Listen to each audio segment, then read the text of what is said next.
Alright guys, it's William Jiaming from LearnFinance.com, and I want to talk a concept about a very important ratio called interest coverage ratio.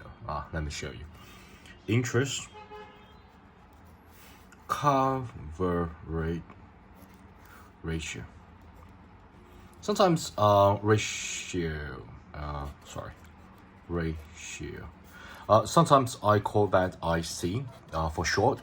Really simple one. Why we need interest coverage ratio? First, let's think about this. You're running a company. A company got some income along the way while you are operating this company, and these companies, everything that economic interest that flow inside the company, two parties need to share this interest. Of course, if you consider the tax, of course, the country that the company operating will of course take part of the share as tax, of course. And one is debt holder, okay? The other is equity holder or investor. Basically, I think debt holder is kind of investor. It's sort of like lend money and ask a specific return, okay?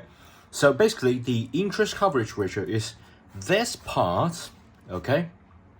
And how much it can cover the interest of the tax, interest of the debt, okay? This is just the interest. So why we need interest coverage rather than the whole, debt coverage? That's because, debt is huge and interest is small. So the company can't pay all the debts at every time. At all the time, it can't pay them. It will have to pay the debts after a specific amount of time. So the debt holders is worried about whether it can pay the interest. As long as pay the interest is not default and they are satisfied with it. So basically, you're going to use the earning before interest and taxes, EBIT. You use that, you divide it by the interest expense. Interest expense. So basically, this is the benefit that you get before interest and taxes. So before you're taking the tax, before you take the interest, all right, you divide it by this, you can get I don't know, maybe 3 or 4, something like that. Doesn't really matter.